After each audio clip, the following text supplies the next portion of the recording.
Hi, Jonathan, back again with you. Today we are on day 24 of our journey. So, today we're going to focus on the cart abandon sequence. See if we can actually just help our sort of increase our I guess our overall customer value, the lifetime value, is what we're looking at. So it's not the immediate front end, it's something that potentially happens over the following sort of 10 days to see if we can recapture some of those lost sales. So I'm going to go into that, tell you what I'm doing and what I'm going to be looking for in terms of metrics to see if this is a useful thing to add in. Okay, so before we dive into that, a quick look at yesterday. Yesterday was $694 in sales, and we spent, as usual, similar sort of amount, about say £325, so about $437. So on my calculator, that tells me we've made $257 in profit yesterday, which is okay. I'm sort of, yeah. Obviously, we'd like more, but I'll take 257, I guess. Okay, so today, where are we at? We're at 5:39 today, so it's 2 o'clock in the afternoon. So I am hopeful we shall break yesterday's record. You never can tell, but we'll see.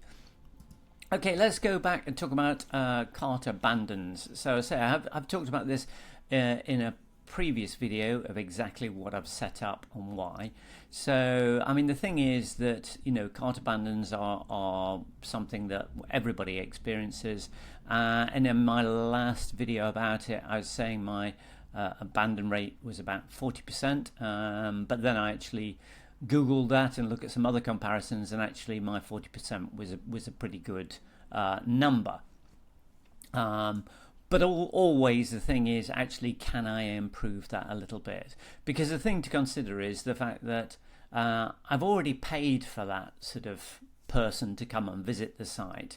So effectively, anything I can recover from it is basically all sort of profit. So, and also then they actually become a customer, and then they're more likely to consume content and more likely to want to buy other courses and offerings that we've got.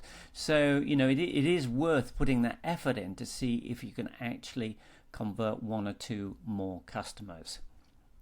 So what I've done to tweak this, in effect, I had a 5 email sequence set up, which I'll just show in a bit more detail closely. Okay, so yeah, this has obviously been running for a while here, because we've had a total of like about 1,600 sort of people emails going out there.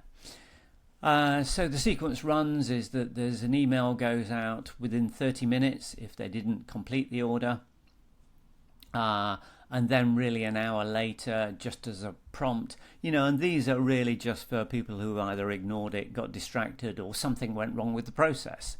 So I'm just checking in with them, checking everything's working. Then we've got 3 free lessons that I send them to give them examples of the actual course. And on these pages, there's a riff lesson, and then there's actually a link to go back to the offer page. So there's 3 opportunities there. And then what's changed is this last email. It was a bit of a final call type email, but now I've seen someone else effectively use this, and it's what we call this why email. And really this is trying to, I guess, understand a little bit more about your audience, try and tease out something that you may not have appreciated in your sort of marketing and messaging, reasons why people don't buy. So this is just a very short email that says, hey, I noticed you didn't buy, I'd really love to know why. It's a no sort of pressure question in any way, but obviously, by getting feedback, it really helps us help other people as well. So that's a new sort of email, and then there's an additional incentive on the bottom of there that says, if money was the issue for any reason, actually as a special offer, I've got a 30% discount on the product. And that sends to a unique page, which is basically this page. So it's just a time limited offer that gives them the course at a 30% discount. So when people go through, rather than the 27 before, it goes down to 17.95. So as I say, it's worth really at this stage, bearing in mind I have actually already paid to get that customer or potential customer to come and see my offer. So anything I can recover from it is a bonus. And also I say, if you can get the opportunity, rather than somebody just becoming a lead on your email list to being a customer, is a really big difference. So that's what I'm doing, and my focus really is going to be, I guess probably it's going to take me a while to see this, probably over the next 30 days.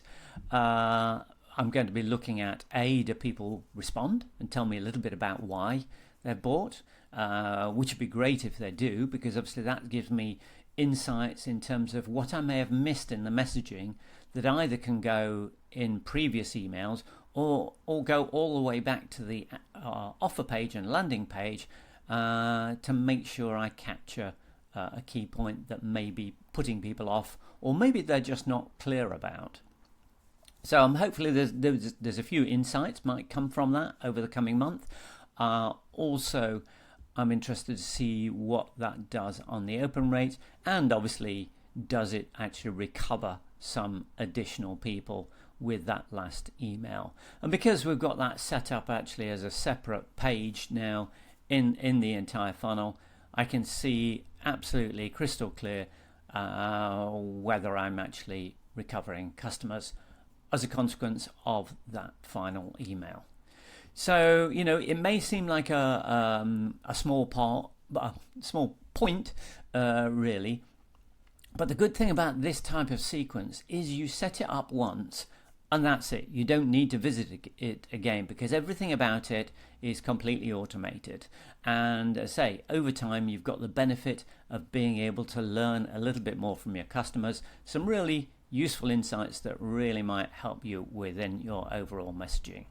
So not anything I'm going to get some instant results on, but probably as we head towards the end of or midway through October or later October, I'll be able to get more of an idea as to whether that's worked and the impact. I'm sure it will get some positive results out of that. Okay, so I think that's all I wanted to share with you today. Can't quite remember what I was going to be talking about tomorrow. Oh yes, going back to looking at a new VSL. So I'm playing around still with my AI side of things and the whole digital twin to see if I can just create a little bit better video that I can test against my current text-based one.